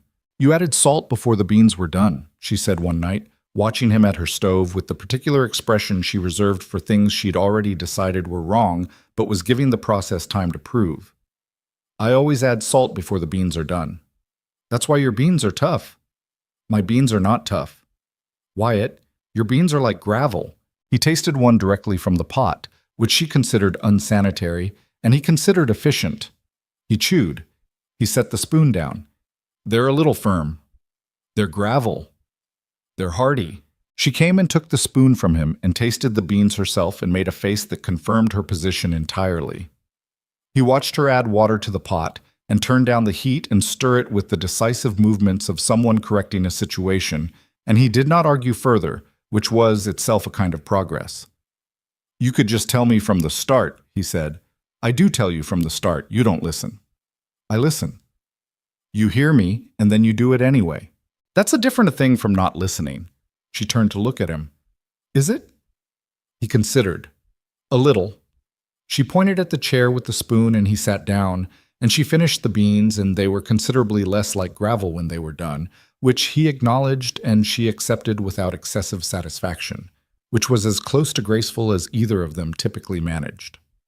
The thing about a Montana winter was that it put you very close to people, not by choice, not by arrangement, just by geography and weather, and the simple reality that when the roads were bad and the days were short and the work was reduced to survival maintenance, You ended up inside with whoever was already there. Wyatt had spent 4 winters on that ranch alone, and they hadn't been hard exactly, but they'd had a texture to them, a long, unbroken quiet that he'd stopped noticing until the winter stopped being quiet. He noticed things about Clara in January that he hadn't had the angle to see before. She woke early, earlier than him, which he hadn't thought was possible, but he'd ridden over twice at first light and found her already at work. She read at night, serious books with the spines cracked from real use, and when he asked about them, she talked about what was in them with a specificity that made it clear she was reading to think, not to pass time. She had a temper that ran hot and short. It flared fast and burned out fast, nothing festering, which he preferred to the slow-building kind, though in the moment her sharp end was sharp. She had a habit, when she was working out a problem, of going very still for a stretch of time and then suddenly moving to do something with her hands. He'd caught her doing this several times before he understood what it was. It was how she thought. The stillness was active, not absence. He found that he liked watching it. He found that he liked watching most things about her, which was itself a thing he was still getting used to. "You're staring," she said one evening, without looking up from the book. "I'm not staring. You've been looking at me for 2 minutes. I was thinking." "About what?" He was quiet for a moment. "You," he said, which was honest enough to produce a brief silence in which Clara turned a page she probably hadn't finished reading, which he noticed and chose not to mention. February brought a cold snap that the older ranchers said was the worst in a decade, and they would know. Wyatt's water troughs froze despite the heaters, which meant hand-carrying water to the cattle twice daily until he could get the heating element replaced, which required a part from town that took 4 days to arrive. His hands were raw by the 3rd day, and he was running on less sleep than was sensible. Clara showed up on day 2 without being asked, with her own buckets and her horse and the practical efficiency of someone who'd looked at a problem and calculated what it needed. They didn't discuss it. She worked the morning shift. He worked the evening. When the part finally came in, he put in the heating element and she held the lamp steady without commentary on how long it was taking him to get the fitting right in the cold. "Thank you," he said, when it was done and they were washing up at the pump. "You'd have done the same." "I know. I'm still saying it." She dried her hands on her coat, which was a habit that mildly horrified him. "You're welcome," she said. They stood in the cold yard for a moment, both tired, both hands red from the water. He thought about the summer, the water rights argument, both of them on opposite sides of the creek with their agreements and their measurements and their careful positions. How much territory they'd covered since then. Not without effort, not without friction, but covered.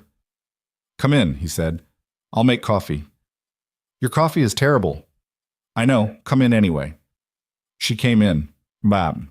March was when things shifted in a way neither of them had engineered. The snow began pulling back from the south-facing slopes, slow and reluctant, and the creek came up with snowmelt, and the ground went soft and impossible for about 3 weeks before it firmed up into something workable. Spring in Silver Hollow arrived not like a relief, but like a resumption of effort. Everything that had waited out the winter now needed doing, and it needed doing in the window between thaw and the next complication. Wyatt had a plan for the spring that he'd been working on through January and February on the long evenings when the work was light. He hadn't said anything to Clara yet. He'd been turning it over, looking at it from different angles, checking it the way he checked a fence before trusting it with weight. The plan was simple on its surface and complicated underneath, the way most real things were. He owned 340 acres. Clara owned 180. Between them was the creek and the shared fence, and a history of agreements that had started as disputes and turned into something more like partnership. His land was stronger on grazing. Deep grass, reliable pasture, the west meadow that ran long and flat toward the ridge. Her land had better soil for growing, better drainage on the south end, and the pond she'd built that had come through its first full year exactly as well as she'd calculated it would. What he'd worked out, sitting at his kitchen table with maps and old ledger pages and a pen that kept running dry, was that together the two properties would run better than either could separately. The water arrangement they'd fought about in July was already a version of this. Two people who'd been managing the same resource from opposite sides eventually finding a shared system that worked better than either individual approach. He'd been thinking about what that looked like at scale. He hadn't thought, when he started, that the plan would also involve asking her to marry him. That part had arrived partway through February without announcement, the way certain truths arrived. Not as a new idea, but as a recognition of something that had always been there, waiting for him to stop moving long enough to see it. He was going to do it the right way. Not in a barn, not at a fence post, not in the middle of some practical necessity. He was going to say the thing plainly, without managing it, and let it land where it landed. What he was not going to do was think about it so hard that he talked himself out of it before he started. He chose a Saturday in late March. When the weather had given them one of those early days that felt like a promise, the season wasn't quite ready to keep. Bright and cold still, but with genuine sun that put warmth on your face if you stood in the right spot. He rode to her gate in the mid-morning and found her in the yard working on the fence posts along her garden boundary, which had heaved in the freeze and needed resetting. He got off his horse and tied it and walked over. "I was going to come by this afternoon," she said, tapping a post back into alignment. "The south fence needs to be walked. The snow load's been heavy on the east wire." "I'll walk it with you," he said. "After." She looked at him. There was something in his face, he knew. Some quality of having decided something that people who knew you could read. Clara was good at reading him. She'd gotten better at it over winter. "After what?" she said. He picked up the second fence post, which was lying in the dirt waiting to be set. He turned it in his hands. He'd planned this differently in his head. No props, no fence posts, nothing to do with his hands. But his hands needed to be doing something, apparently, because standing with nothing in them while he said the most important thing he'd ever said felt like standing on ice over unknown water. "I want to talk to you about the properties," he said. She tapped another post. "All right. Together, my land and yours run better. You know that already.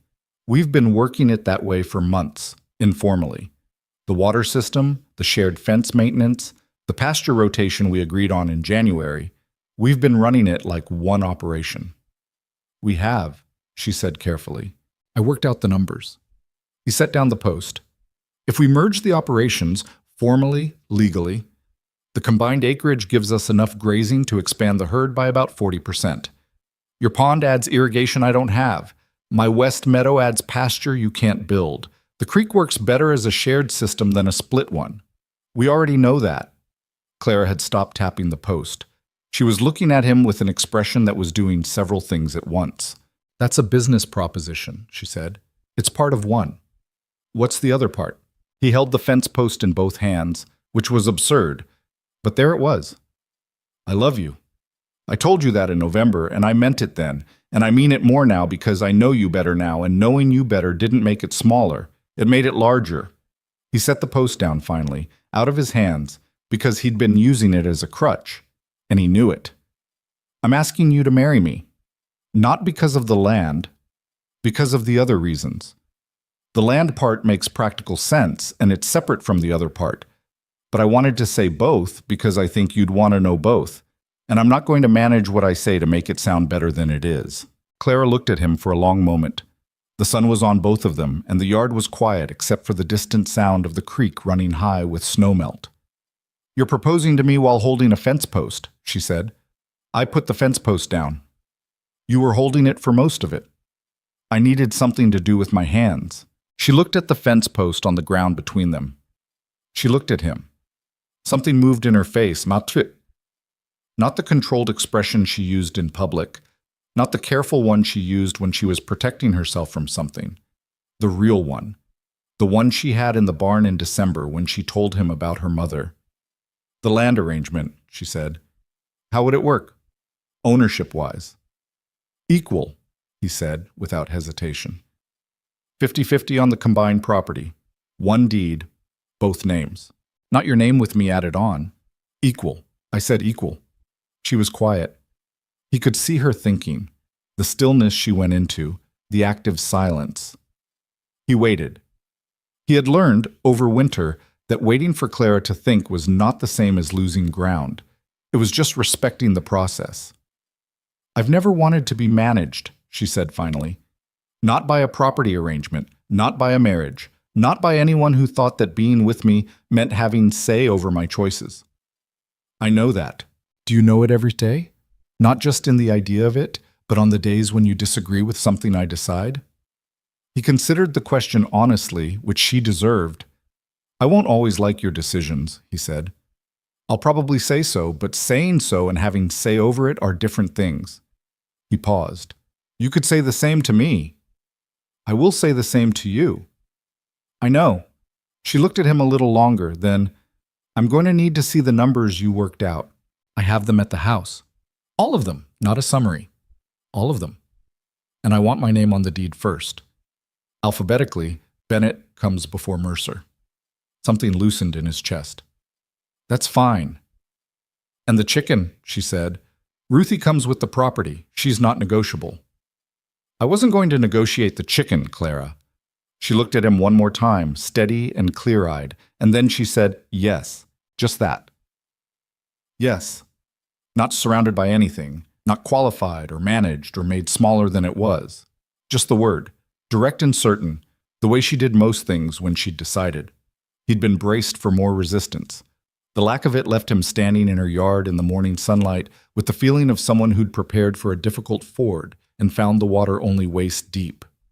That was easier than I expected, he said. Don't ruin it. He laughed, the real kind, not managed. And she allowed herself a smile, the full one that reached her eyes, and they stood there in the cold sunshine in her muddy yard, with the fence post on the ground between them and Ruthie, watching from the top of the garden fence with what appeared to be professional indifference. They told people slowly, without ceremony. May Whitfield found out first because she found out everything first, and her response was, finally, delivered with the satisfaction of a woman whose read on a situation had been correct since approximately July. Hank Doyle said he'd lost the dollar on September, but felt the loss was well spent.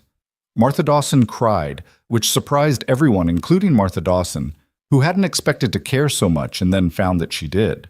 The practical work of merging two operations was neither quick nor smooth. There were legal matters, the deed, the property boundaries, the water rights that had to be formally restructured from their existing informal arrangement into something the county would recognize. There were decisions about which equipment to keep and which to sell, which routines to combine, and which to let run separately because combining them would cost more in friction than they'd gain in efficiency. They fought about the equipment. Wyatt had a plow that Clara considered outdated. She was not wrong, but he'd used it for 8 years, and there was something in the idea of selling it that felt like getting rid of something he couldn't name. She let him keep it in the corner of the shared barn without argument, which was more generous than he'd expected and which he recognized as generosity, and told her so. I'm not always difficult, she said. I know that. You sometimes look surprised when I'm not. I'm not surprised. I'm noting it. She gave him a look. Same thing. He had been surprised the first several times. He was getting less surprised. She was not a simple person, but she was a consistent one, and once you understood the consistency, the surprises decreased. He'd thought before that understanding someone meant predicting them. He'd learned, over winter and into this spring, that it was the other way. Understanding someone meant not needing to predict them, trusting the consistency without requiring the certainty. They set the wedding for June. Not a large event. Neither of them wanted large, and the decision was one of the first they'd made without any disagreement at all, which Clara noted and Wyatt said was probably a sign they were doing something right. Or that we both hate parties, she said. Same result. The Dawson barn again, because Martha insisted and they'd have felt worse saying no than saying yes. 20 people, maybe 25. The people they actually knew, not the people who felt entitled to witness the occasion because they'd been watching it come for a year. Hank Doyle would tell anyone who listened for the rest of his life that he'd called it from the beginning. May Whitfield would say she'd called it first, which was also true but in a quieter way, the way May did most things. But the deed came through on a Thursday in April. Wyatt brought it to her kitchen, 2 pages, county seal in the corner, both their names in the legal description of the combined property. Clara Bennett listed first, alphabetically. She read every word of it. He watched her read it and didn't try to summarize or speed her through it, which was itself a version of understanding her that had taken some months to develop. When she was done, she set it on the table and put her hand flat on it for a moment. This is the same land I built the pond on, she said. It is. And the same land you drove cattle on when your father was sick. He hadn't told her that story until February. Yes. She looked at the deed. It's a lot of weight for 2 pieces of paper. That's what land is. She looked at him. You understand that I'm not marrying the land. The land is practical. The other part is separate, like you said. I know. But the land matters too. I know that too. She picked up the deed and folded it carefully along its original crease. I'm going to put this somewhere I won't lose it. Good idea. Unlike some people, she said, with the particular tone that meant she was referencing the 3 times he'd misplaced important papers in the past 4 months, who leave things on the workbench under other things. That was once. It was 3 times. Twice. She raised an eyebrow and went to put the deed away, and he sat at her kitchen table in the April morning with the sun coming through the window and the creak audible from outside and the sound of Ruthie somewhere in the yard conducting her ongoing investigation of the property line. And he thought that this was a good life. Not finished. Not even close to finished. There was still the merged operation to build and the wedding to get through and the long project of 2 difficult people making something that lasted. But good.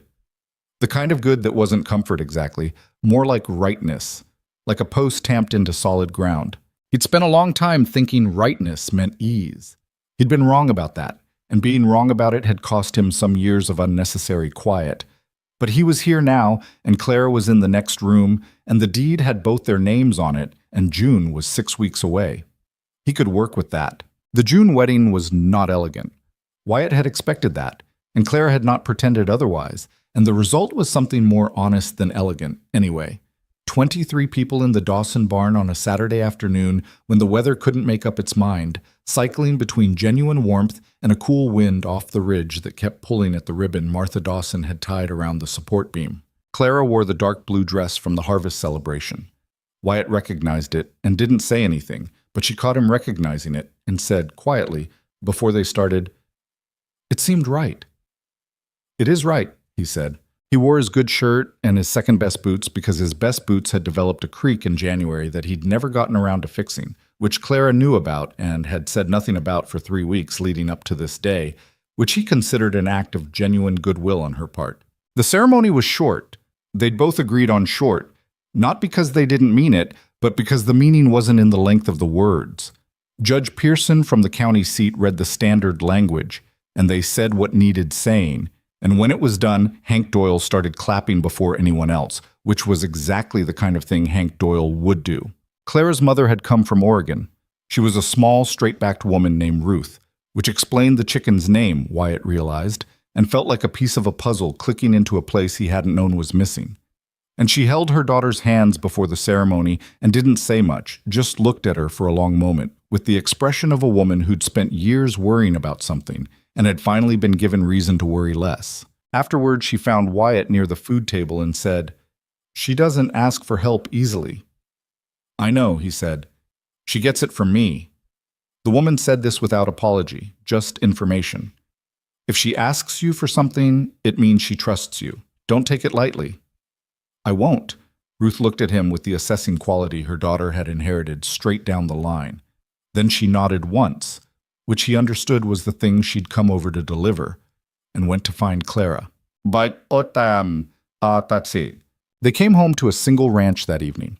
Not Wyatt's place, not Clara's place, but the combined operation that they'd spent April and May learning to think of as one thing. They'd decided, after some negotiation, to make Clara's house the main residence. It was smaller, but it sat on better ground and had better light in the morning, and the barn on that side of the property was newer. Wyatt's house would become the bunkhouse when they eventually had the labor to fill it, which was part of the longer plan. He'd moved his things over in March, incrementally, in the practical way that suited both of them better than ceremony. By June, there was nothing left at the old house except the outdated plow, which still sat in the corner of the old barn because neither of them had gotten around to it, and maybe neither of them entirely wanted to. That first evening, as a married couple, they ate leftover food from the wedding. Martha Dawson had sent them home with enough to last a week, and sat on Clara's porch in the long June light and didn't say much. There wasn't much that needed saying. They'd said most of the things. The quiet was the comfortable kind. The kind Wyatt had first noticed in October when he'd realized how long he could spend near her without needing to fill the silence. And that quality had only deepened over winter into something that felt less like the absence of noise and more like its own kind of communication. Ruthie was on the porch railing. She'd been given free run of the combined property since the fence between the two operations had come down, and she'd responded to this expanded territory with the focused dedication of someone who'd always suspected there was more world out there and had finally been proven right. "She looks pleased with herself," Clara said. "She's always looked pleased with herself. She's earned it. She started all of this." Wyatt looked at the chicken, who was watching the yard with the self-possessed attention of a small emperor. "I'm not going to tell the chicken she started anything. She'll become insufferable." "She's already insufferable. More insufferable." Clara almost smiled. The light was going gold on the hills. Wyatt had his boots off, including the creaking ones, finally, and his feet on the porch rail, and it struck him as he sat there that this was perhaps the most at ease he had felt in years. Not the absence of problems. There were problems. There would always be problems. They had an expanded operation to build, and debts to manage, and a summer's worth of hard work ahead. But the case itself was real.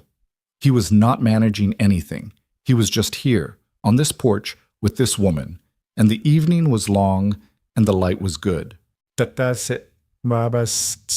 first hard year of the merged operation was exactly as difficult as they'd expected, and in some ways more difficult than that, because expectation and reality had a relationship that didn't always honor the terms. The expanded herd required more water management than they'd planned for, and the summer of that first year ran dry enough that Wyatt's calculations about creek flow had to be revised downward, and they spent 6 weeks in a rotation that was technically workable but wore on both of them. Clara's irrigation pond, which had been the subject of the original water rights dispute, turned out to be the thing that saved the kitchen garden and the south fields when the creek dropped. Wyatt told her this directly. She said she knew, without satisfaction, because she'd been too tired by then for satisfaction. They disagreed that summer, more than they had since the fence war. Not about feelings, that territory had been mapped and was navigable now, but about operations, about money, about timing and priorities, and whose judgment to trust on which decisions. There were 3 separate arguments in August alone that ended with one of them walking out of a conversation and needing an hour before coming back. The one Wyatt would remember was about the cattle. He decided, without discussing it first, to sell 6 head early, before the fall price, lower than they'd get by waiting, but he'd run the numbers and decided the cash position was more important than the premium. He told her after the fact. She was quiet for a moment that had the quality of something gathering. "You decided that alone," she said. "I knew you'd want to wait. I did the numbers." "You decided that alone," she said again, not louder, just clearer. "On a jointly owned operation." He knew before she finished that he'd made a mistake. Not the cattle decision. He still thought that was right. The method. He'd seen a problem, run his own calculation, acted on it, and told her afterward, which was exactly what he'd done for 12 years of running land by himself, and was exactly not what they'd agreed to. "You're right," he said. She looked at him. She'd expected, he could tell, more defense. The quick agreement seemed to catch her off guard. "I defaulted to a loan," he said. "I know better. I should have come to you with the numbers before I acted on them. Yes. I'll tell you before next time." "I don't want to be informed before next time," she said. "I want to be in the conversation when it matters. There's a difference." "I know there is." She turned away for a moment, looking out toward the south field. He could see her deciding whether the argument was resolved or whether there was more. She turned back. "The decision itself was probably right," she said. "The numbers hold." "I know. But if you do it again, I won't. I will be significantly more difficult to live with than I currently am." "That's a meaningful threat," he said. Something broke in her expression.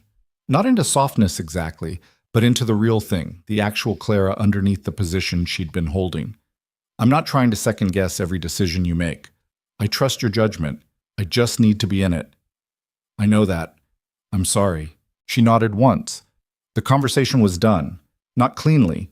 It left a residue, the way honest arguments always did. but done. He'd learned to respect the residue, to let it sit without picking at it. It would settle on its own. They ate dinner that night in the kind of quiet that was different from the comfortable kind. Heavier, still warm but effortful. He washed up without being asked. She put the food away. By the time they'd finished the kitchen, the residue had thinned enough to breathe through. The cattle price in October, she said, drying her hands, should recover the gap. If it holds. It usually holds.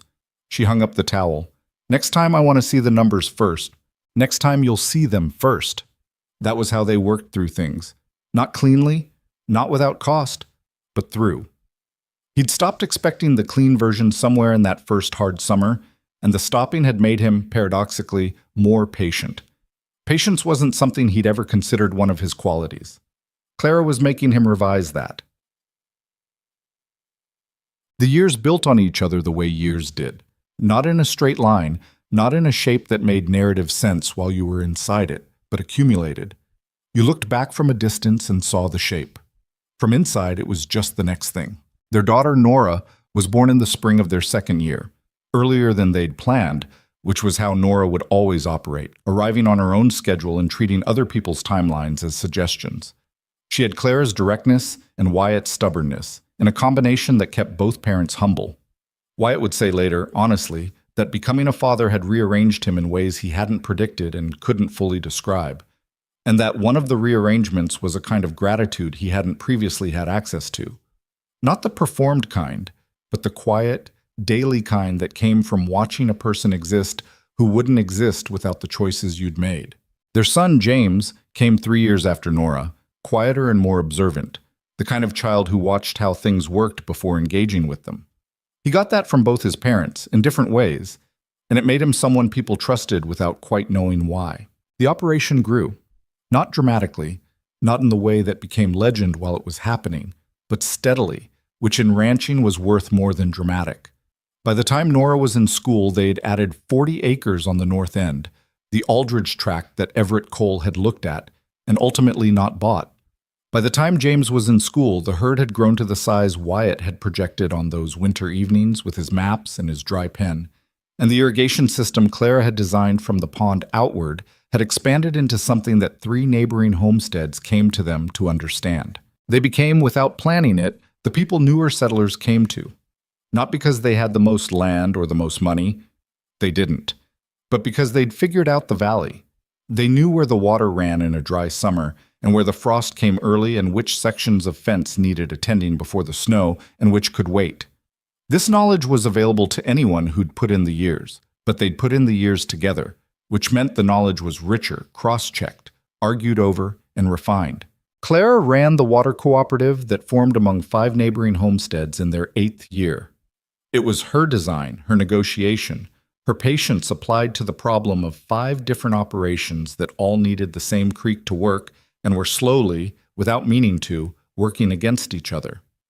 Wyatt had sat in on those meetings and watched her navigate 5 different sets of interests and 5 different personalities and arrive at an agreement that held. He was not surprised.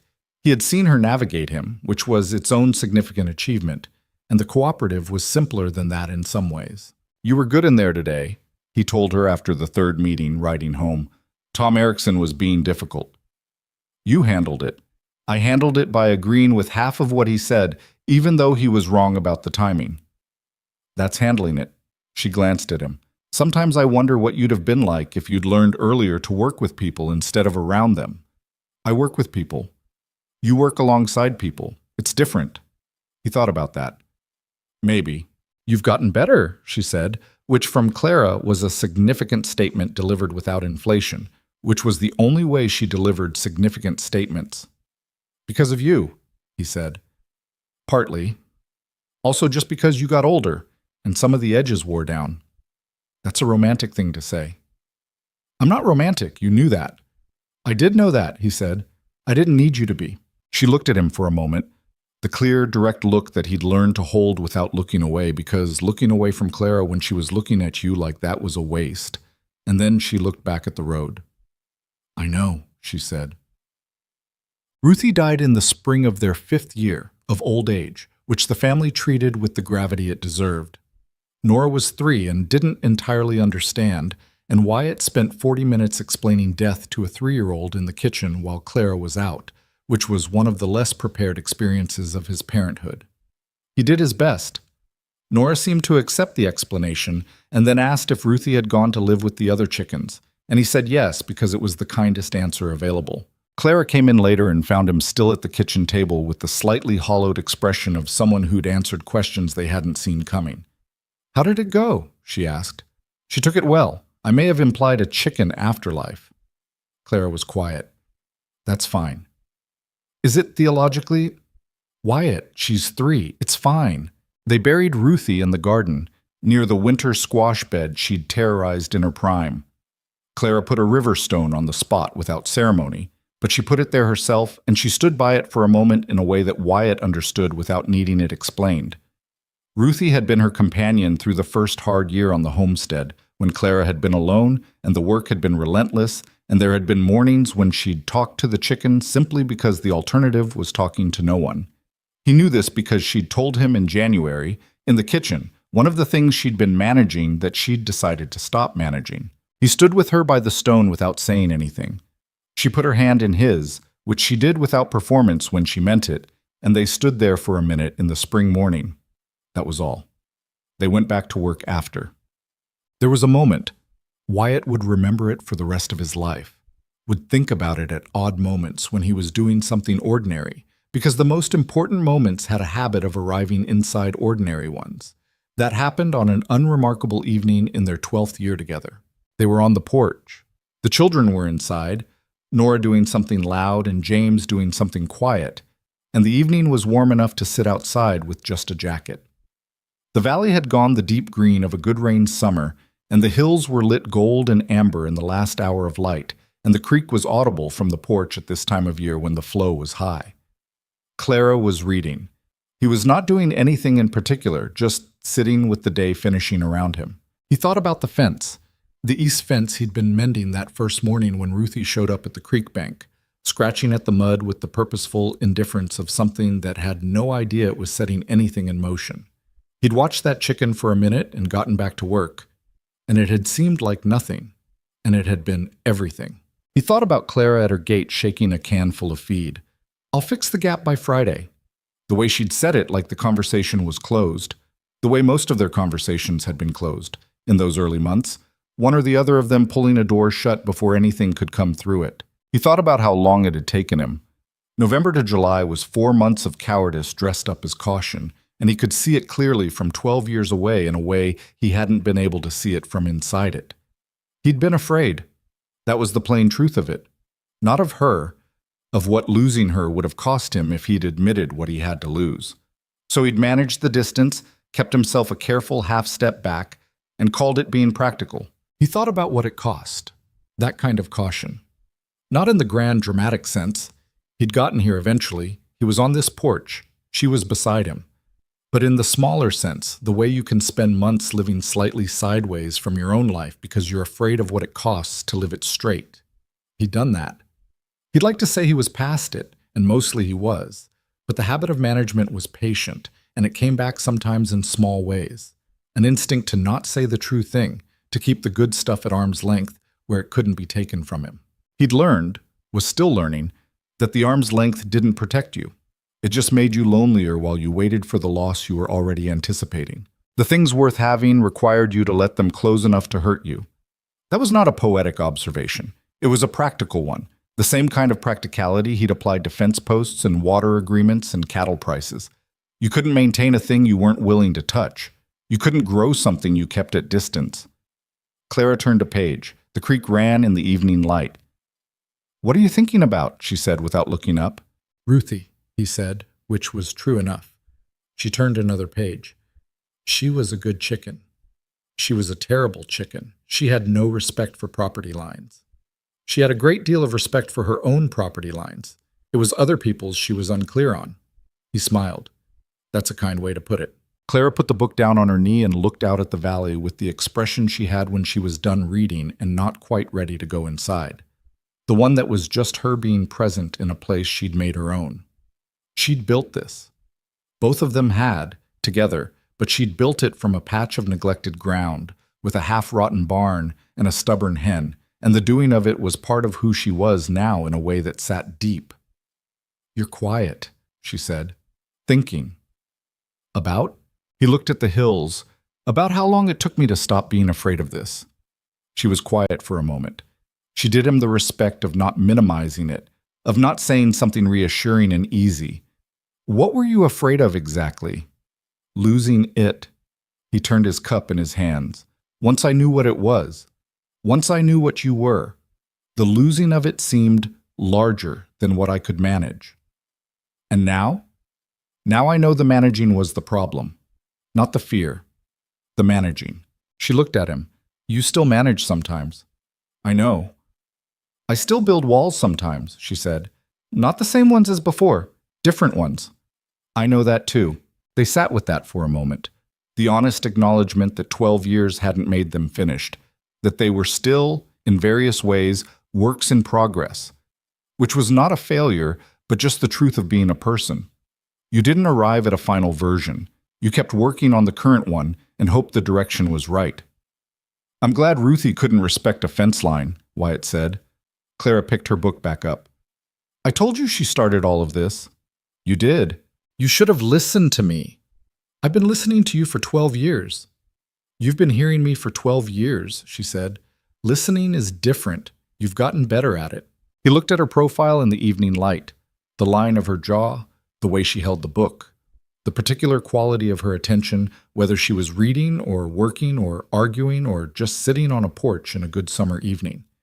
He'd spent the better part of a year trying not to look at her directly.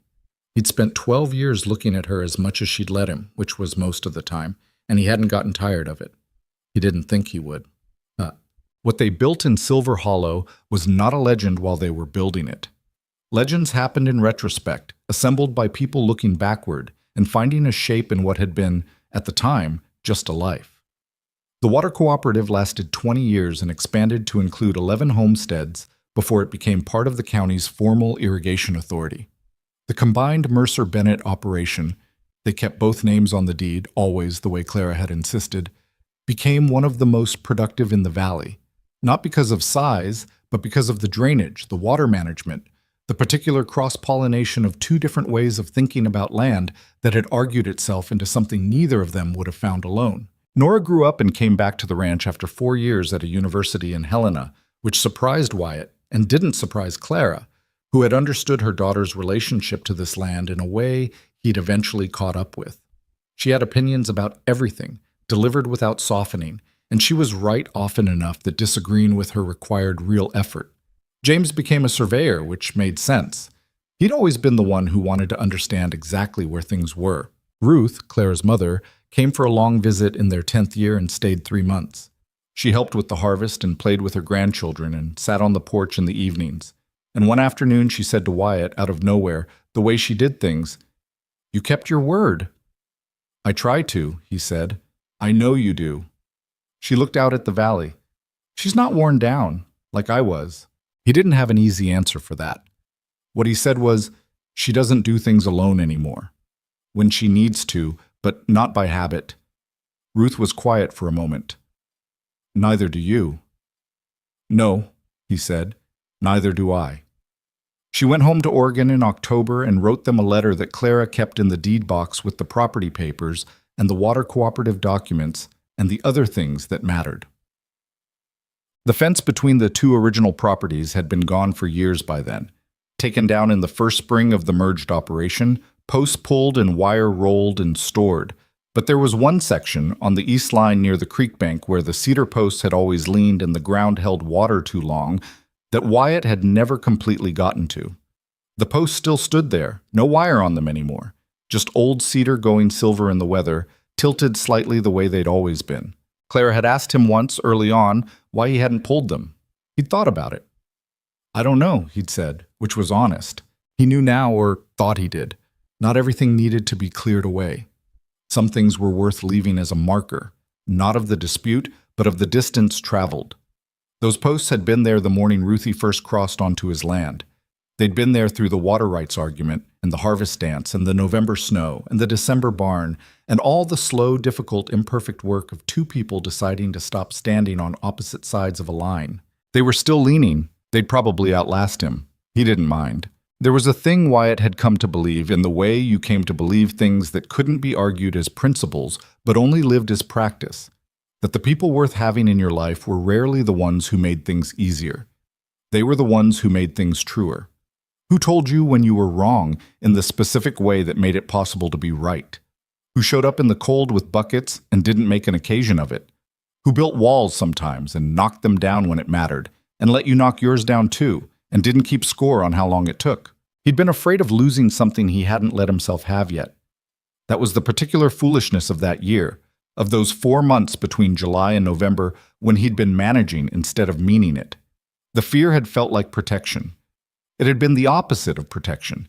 It had been the thing that stood between him and the life he was already standing at the edge of. He thought about all the people he'd seen do the same, manage themselves away from the thing, hold the distance, keep everything at the arm's length that felt like safety and was just loneliness with better posture. He'd been one of them. He hoped he wasn't anymore. He was still working on it, would probably always be working on it, because some habits were structural, and the best you could do was learn to see them coming. But he had Clara, who would tell him when she saw them coming. That was, it turned out, worth more than managing anything. On a September evening in their 15th year, when the valley had gone gold again, the way it did every fall, when the aspen leaves were letting go of the ridge and the creek was running clear and low, and the air had that particular sharp quality of a Montana autumn, Wyatt Mercer sat on the porch of the house they had made together and watched his wife walk back from the barn in the fading light, her hands dusty, her stride the same unhurried, purposeful stride she'd had the first time he'd watched her walk away from the fence. And he thought, I almost managed my way out of this. He was glad he hadn't. That was the whole of it. The rest, the land, the operation, the children, the water cooperative, the tilted fence post by the creek, that was what the gladness built into, over time, when you stopped being afraid of it. Clara came up the porch steps and looked at him sitting there. What? She said. Nothing, he said. Sitting. She sat in the other chair. After a moment, she put her feet up on the rail the way she'd been doing for years, which still somehow looked like her specifically, and picked up the book she'd left there, and the evening settled around them. A chicken, not Ruthie, Ruthie's successor, a disagreeable bird named Agnes, who had inherited Ruthie's relationship with property lines, came around the corner of the porch and regarded them both with the professional indifference of something that had decided the world existed for its benefit. Wyatt looked at it. Don't, Clara said, without looking up. I wasn't going to say anything. You were going to say something about the fence. The fence is fine. It is fine, she said. I fixed it Tuesday. I know you did. She turned a page. Agnes moved off into the yard on her own business.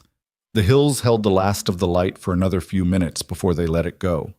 The way hills did, the way everything eventually did, and the valley went soft and dark and the stars came out over Silver Hollow, and the two of them stayed on the porch until the air was too cold, which was longer than it probably should have been and exactly as long as it needed to be.